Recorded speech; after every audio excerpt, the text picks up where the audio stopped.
Aqui estamos mais uma vez no nosso estudo das obras de André Luiz e Chico Xavier. Estamos lendo agora Evolução em Dois Mundos, livro especialmente técnico sobre os temas espirituais. Vamos aprender hoje sobre a linguagem animal. Aperfeiçoando as engrenagens do cérebro, o princípio inteligente sentiu a necessidade de comunicação com os semelhantes, e para isso, a linguagem surgiu entre os animais, sob o patrocínio dos gênios veneráveis. Observamos sempre que a espiritualidade superior está sempre coordenando essa evolução, não é verdade? Os gênios veneráveis que nos presidem a existência. De início, o fonema e a mímica foram os processos indispensáveis ao intercâmbio de impressões ou para o serviço de defesa, como, por exemplo, o silvo de vários répteis, o coachar dos batráquios, as manifestações sonoras das aves e o mimetismo de alguns insetos e vertebrados a se modificarem subitamente de cor, preservando-se contra o perigo. Contudo, à medida que se lhes acentuava a evolução, a consciência fragmentária investia-se na posse de mais amplos recursos. O lobo grita pelos companheiros na sombra noturna. O gato, encolerizado, mostra a fúria característica, miando raivosamente. O cavalo relincha de maneira particular, expressando alegria ou contrariedade. A galinha emite interjeições adequadas para anunciar a postura, acomodar a prole, alimentar os pintinhos ou rogar socorro quando assustada. E o cão é quase humano em seus gestos de contentamento e em seus ganidos de dor. Intervenções espirituais. É assim que, atingindo os alicerces da humanidade, o corpo espiritual do homem infraprimitivo demora-se longo tempo em regiões espaciais próprias, sob a assistência dos instrutores do espírito, recebendo intervenções sutis nos petrechos da formação, para que a palavra articulada pudesse assinalar novo ciclo de progresso.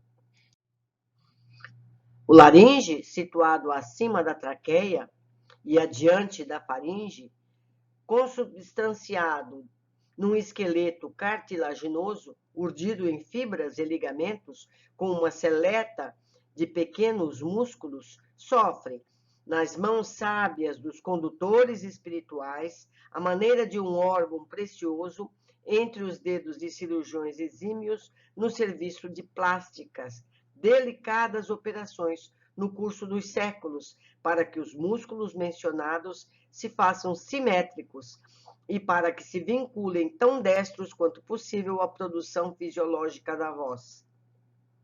Nós vemos nesse parágrafo que a espiritualidade superior age como escultor da forma. A coisa simplesmente não evolui por si mesma. Existe um direcionamento dessa evolução pelos espíritos superiores que estavam trabalhando junto com Jesus na nossa evolução, na evolução dos seres terrestres. A sua contextura interna aglutina-se, uma mucosa ciliada que se destina ao trabalho de lançamento do som, em que verte pelos estreitamentos, transformando-se em pavimentosa estratificada, na borda livre das cordas vocais verdadeiras. Fora da ação das cordas vocais, o laringe revela no pescoço movimentos de ascensão e descensão, elevando-se na expiração e na deglutição, e baixando na inspiração, na sucção, no bocejar, salientando-se no corpo qual perfeito instrumento de efeitos musicais. Mecanismo da palavra.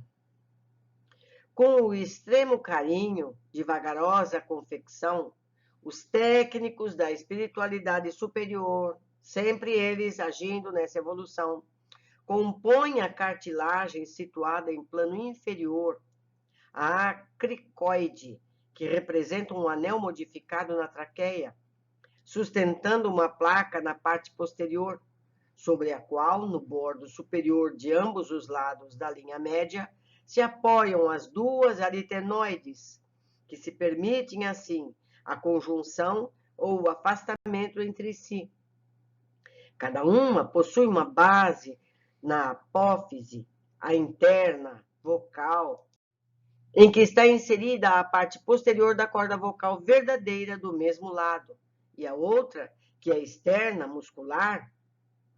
Com a mesma habilidade, os técnicos tecem a cartilagem localizada na região anterior, ou cartilagem tireoide, a destacar-se sob a pele do chamado pomo de Adão, em suas lâminas verticais, que se conjugam na linha mediana, traçando um ângulo diedro, que se volta para a retaguarda e onde se fixam as cordas vocais verdadeiras, cartilagem essa que, por baixo, se une com o anel cricoide e, por cima, com o osso hioide, através de membranas e ligamentos, a qual fornece apoio para a implantação do laringe. Acima das cordas vocais verdadeiras, surgem as cordas vocais falsas, a limitarem com a parede dos ventrículos laterais de Morganier. Todos os músculos que garantem o movimento das cordas são pares, exceto o aritenoide. Aritenoide, pode ser que tenha um erro de grafia aqui.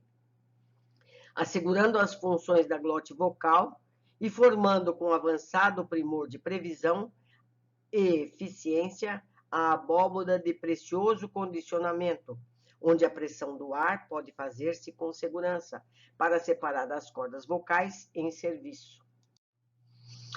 Nós vimos que sempre temos os técnicos espirituais como escultores do nosso corpo, criando os detalhes para a nossa evolução, seja nos olhos, seja na garganta, o que quer que seja.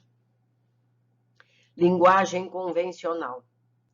Aprende então o homem, ou seja, a humanidade, com o amparo dos sábios tutores que o inspiram, a constituição mecânica das palavras, provindo da mente a força com que aciona os implementos da voz, gerando vibrações nos músculos torácicos, incluindo os pulmões, a traqueia como um fole, fazendo ressoar o som no laringe e na boca, que exprimem também cavidades supraglóticas para a criação, enfim, da linguagem convencional, com que reforça a linguagem mímica e primitiva, por ele adquirida na longa viagem através do reino animal.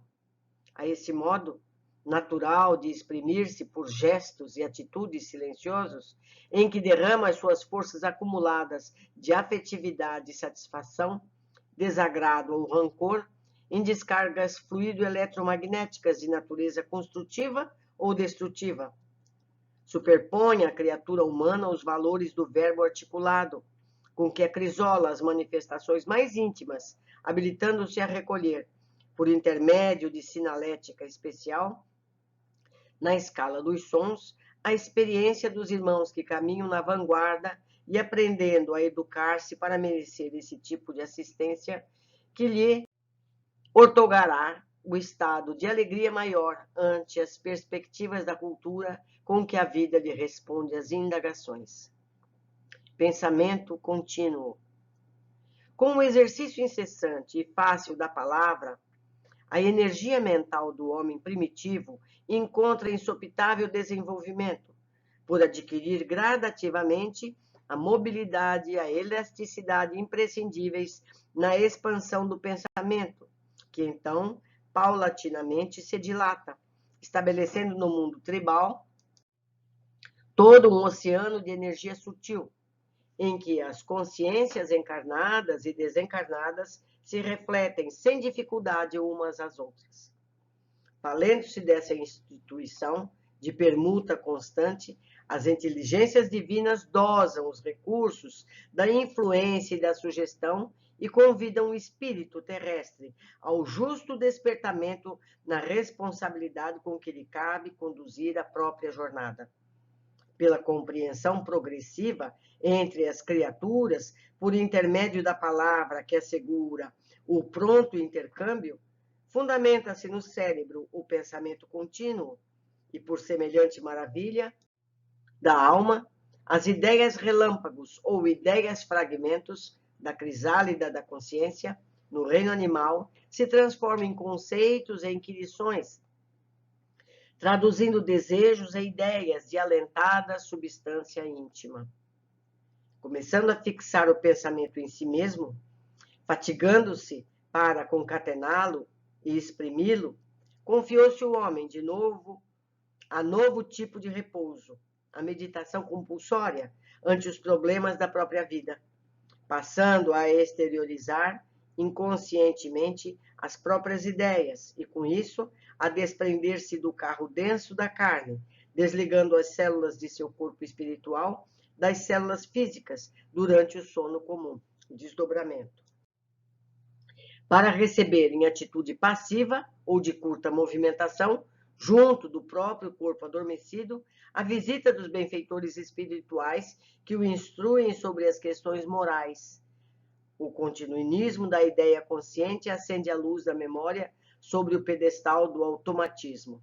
Quer dizer, até então, a gente que eu digo a raça, os seres da Terra, foram evoluindo até este ponto, em que a partir da capacidade do ser se desdobrar em espírito e ter contato com esses orientadores espirituais, numa condição mais direta, o processo se acelera, porque não é simplesmente mais só a intuição, é também o contato direto. Continuando, luta evolutiva entre a alma que pergunta, a existência que se expande, a ansiedade que se agrava e o espírito que responde ao espírito no campo da intuição pura, esboça-se imensa luta. O homem que lascava a pedra e que se escondia na furna, escravizando os elementos com a violência da fera, matando indiscriminadamente para viver, instado pelos instrutores amigos, sempre os instrutores amigos que lhe ampararam a senda, passou a indagar sobre a causa das coisas, constrangido a aceitar os princípios de renovação e progresso. Refugia-se no amor-egoísmo, na intimidade da prole, que lhe entretém o campo íntimo, ajudando-o a pensar. Observa-se, tocado por estranha metamorfose. Vê, instintivamente, que não mais se poderia guiar pela excitabilidade dos seus tecidos orgânicos ou pelos apetites furiosos herdados dos animais. Desligado lentamente dos laços mais fortes que o prendiam às inteligências divinas, vai se libertando desse cuidado, a lhe tutelarem o desenvolvimento para se lhe afirmem as diretrizes próprias. Sente-se sozinho, esmagado pela grandeza do universo. A ideia moral da vida começa a ocupar-lhe o crânio. O sol propicia-lhe a concepção de um Criador oculto no seio invisível da natureza, e a noite povoa-lhe a alma de visões nebulosas e pesadelos imaginários, dando-lhe a ideia do combate incessante em que a treva e a luz se digladiam. Abraça os filhinhos com enternecimento feroz, buscando a solidariedade possível dos semelhantes na selva que o desafia. Mentaliza a constituição da família e padece na defesa do lar.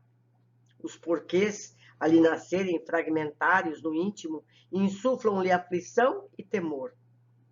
Percebe que não mais pode obedecer cegamente aos impulsos da natureza, ao modo dos animais que lhe comungam a paisagem, mas sim que lhe cabe agora o dever de superar-lhe os mecanismos, como quem vê no mundo em que vive a própria moradia, cuja ordem lhe requisita apoio e cooperação. A gente pode fazer uma analogia aqui com uma criança, que até aproximadamente a idade escolar, ela depende pura e exclusivamente dos pais, para comer, para andar, para tomar banho, para tudo. Chega um momento em que ela tem opções. Ela já escolhe o que vestir, ela já prefere uma pessoa a outra, um professor a outro, ela já tem que tomar atitudes na sua educação, fazer as tarefas, não fazer as tarefas, decidir aprender ou não aprender, desejar aprender uma habilidade, como andar de bicicleta. Então, é como se o homem, como a humanidade chegado nesse ponto, ela passa a ter um pouco mais de autonomia. E nesse momento passa a dispensar, começar a se libertar da proteção espiritual que até então vinha tendo. Proteção na construção do seu próprio veículo físico. Continuando. Nascimento da responsabilidade. A ideia de Deus iniciando a religião, a indagação prenunciando a filosofia, a experimentação anunciando a ciência, o instinto de solidariedade prefigurando o amor puro e a sede de conforto e beleza inspirando o nascimento das indústrias e das artes. Eram pensamentos nebulosos, torturando-lhe a cabeça e inflamando-lhe o sentimento. Nesse concerto de forças, a morte passou a impor-lhe angustiosas perquisições. E enterrando os seus entes amados em sepulcros de pedra, o homem rude, a iniciar-se na evolução de natureza moral, perdido na desértica vastidão do Paleolítico, aprendeu a chorar, amando e perguntando para ajustar-se às leis divinas, a se lhe esculpirem na face imortal o invisível da própria consciência. Foi então que, em se reconhecendo ínfimo e frágil diante da vida, compreendeu que, perante Deus, seu Criador, seu Pai, estava entregue a si mesmo. O princípio da responsabilidade havia nascido. Pedro Leopoldo, 16 de fevereiro de 1958. Meus amigos, decididamente o que nós estamos tendo nesse livro, nessa obra, é uma gênese. Então, a espiritualidade está nos informando desde os tempos primitivos, em que a Terra era disforme, os primeiros passos da criação. Já chegamos no ponto da primeira escolarização do ser humano. Ele começa a entender, é a mesma coisa que a evolução infantil. Até certo ponto, as crianças acham que ela e a mãe é uma coisa só. Chega um ponto em que ela descobre que ela é indivíduo diferente da mãe. Então, esse ponto descrito nesse capítulo nos fala desse momento em que o ser humano percebe que ele tem que agir, que ele não é do corpo todo, que ele tem independência, ele tem escolhas. É uma obra difícil de ser lida, requer da gente algum conhecimento de fisiologia, de biologia, de evolução das espécies, mas nós estamos aprendendo. É valioso conteúdo. Eu espero todos vocês no nosso próximo capítulo.